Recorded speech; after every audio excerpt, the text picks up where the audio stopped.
2025 NFL Draft coverage on Keon Sports is brought to you by Chatty's Pizzeria, the home of Night 2 of the Keon Sports Live NFL Draft Show on Friday, April 25th. In the heart of Bay Village, at 28611 Lake Road, this incredible pizzeria offers a full menu of food and drinks.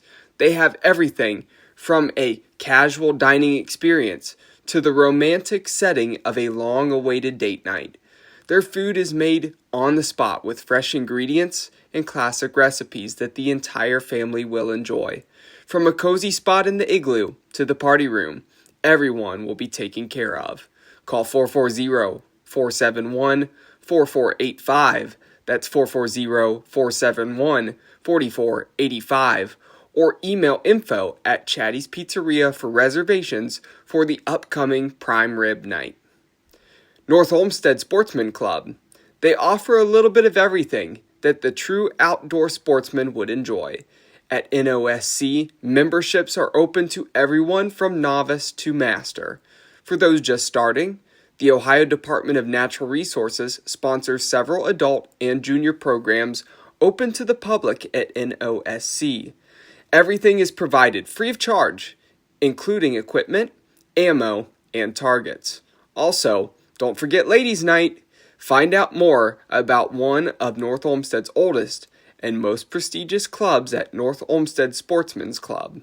Cement Mason Local 404 Union. Whether you are an experienced journeyman or an apprentice, their doors are open for you to join the union.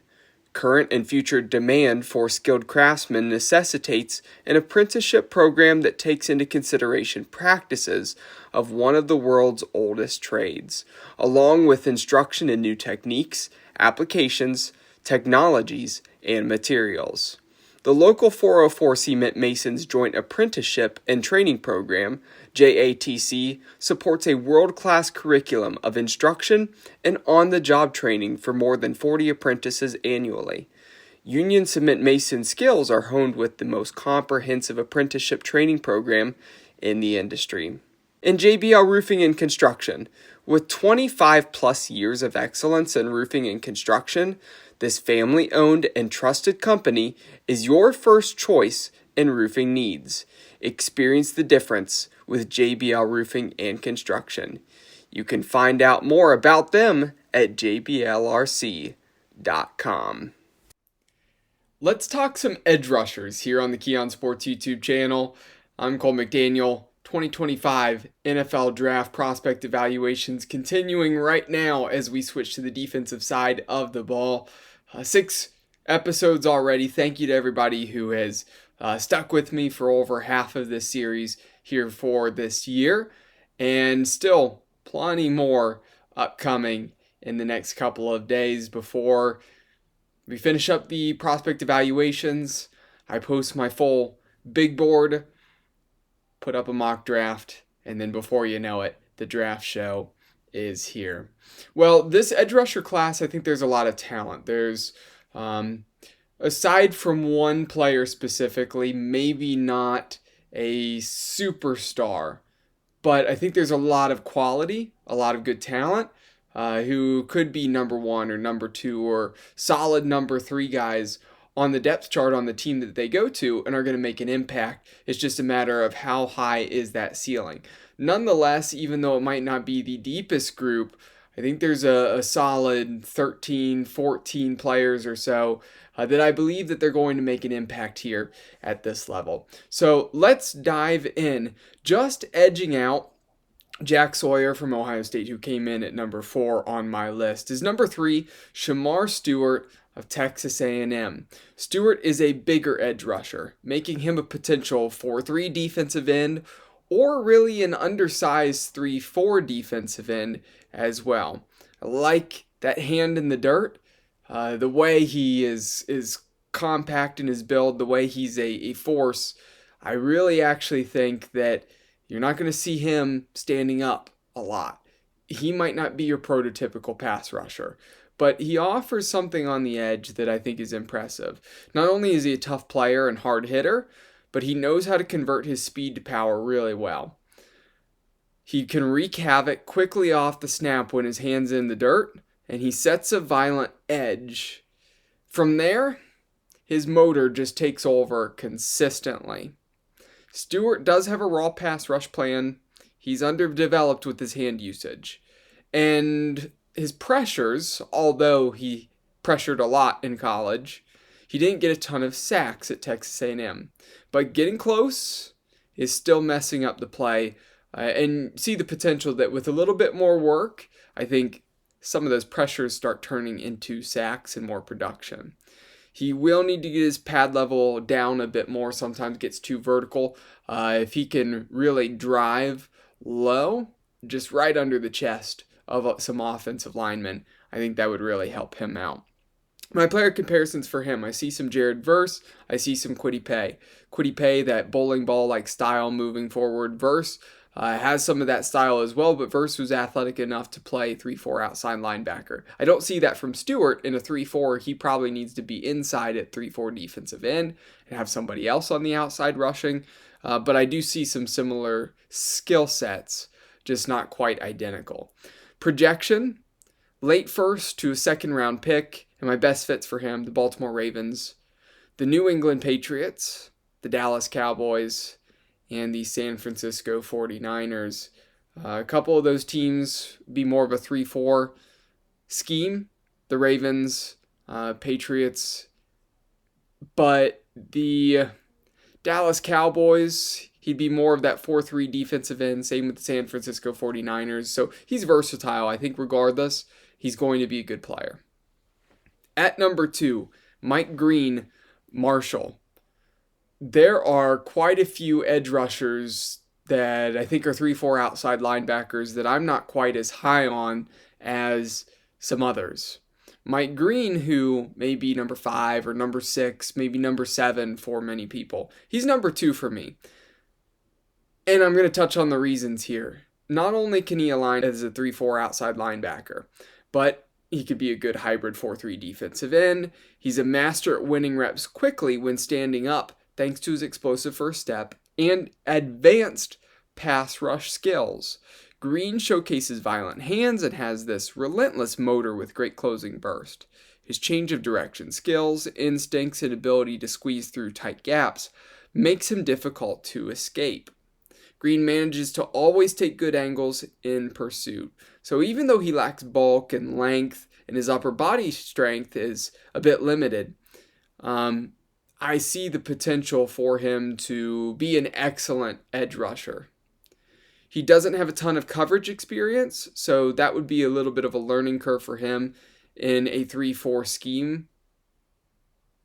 And there are times as a tackler where he tends to leave his feet, which can cause occasional misses. Overall, he looks like an NFL star. Maybe he can bulk up a little bit more, but I really think that as a 3-4 outside linebacker, or even just in a 4-3 base defense that is an odd front and he's a hybrid, I think no matter what, he's going to find his way in the backfield and be a bit of a nightmare for most NFL quarterbacks. Player comparisons for him, Byron Young, that athleticism, that speed, and Baron Browning. Baron Browning, plenty of ability off the edge, former middle linebacker for Ohio State, played some edge rusher in his day, and then when he got to the NFL for the Broncos, was a 3-4 outside linebacker, made an impact at that position. Ultimately, he's now with the Arizona Cardinals, but I think he's going to potentially then have a good year this next year. So 2 guys that Mike Green compares to that I think have the potential to be productive themselves continually for years to come, and Mike Green's just going to join them.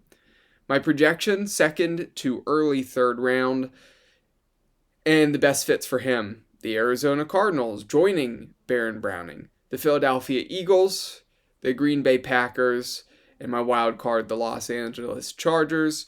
All 4 teams run out of that 3-4 scheme. Again, that's where he's going to fit better probably, even though not having the coverage experience yet, rather than the 4-3. He's going to be fine in either, though. My number 1, by far and away, He is the best overall prospect in this entire draft class. It is Abdul Carter of Penn State. Whether he's a 3-4 outside linebacker or a 4-3 defensive end, his speed, ability to get skinny in traffic, relentlessness, and explosiveness will take over in the NFL. Carter is a wrecking machine. His bend is elite, the natural violence is devastating, and his spatial awareness is more linebacker-based than edge rusher-based. Despite still developing his skills and needing to get stronger versus doubles, and needing to make his hand usage more consistent, Carter is a guaranteed future star in the NFL.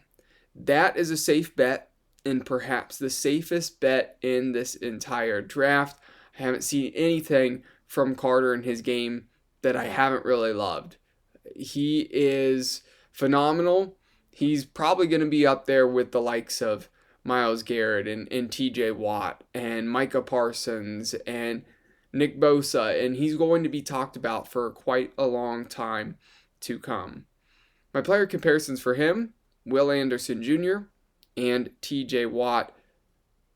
Anderson, young, athletic, had a really nice rookie season this past year, and TJ Watt, we all know about his ability as a 3-4 outside linebacker. He's going to be a top 3 pick. Good chance he's going to be the number 2 pick to the Cleveland Browns, and that is one of the best fits for him. The Cleveland Browns, putting him opposite of Myles Garrett would be unbelievable. Hard to believe that Myles Garrett is back with the Cleveland Browns. Honestly, the Browns probably should have traded him because not only was he requesting it, but I think his value is at the highest it's ever going to be. So why not capitalize and get as much for him as you possibly can on the market? They decide not to do that. They made him the highest paid edge rusher, highest paid defensive player, the highest paid non-quarterback in the league. So the investment's there. Myles Garrett's here to stay. And now that Myles Garrett's here to stay, well, you have played your hand. You know that you're going to have him for a while, right? It's not the worst thing in the world to have Myles Garrett, who is one of the best edge rushers. So even though it might have been the best move to send him somewhere else, you've got him now. And why not put an incredibly talented guy opposite of him like Carter? 2 players that would terrorize the AFC North. San Francisco 49ers, place him opposite of Nick Bosa. That would be very similar to the threat he would be with the Cleveland Browns. Carolina Panthers, they could use an edge rusher to strengthen their defense. And my wild card is the Commanders, the Washington Commanders. They weren't that far away from making a run at the Super Bowl this year.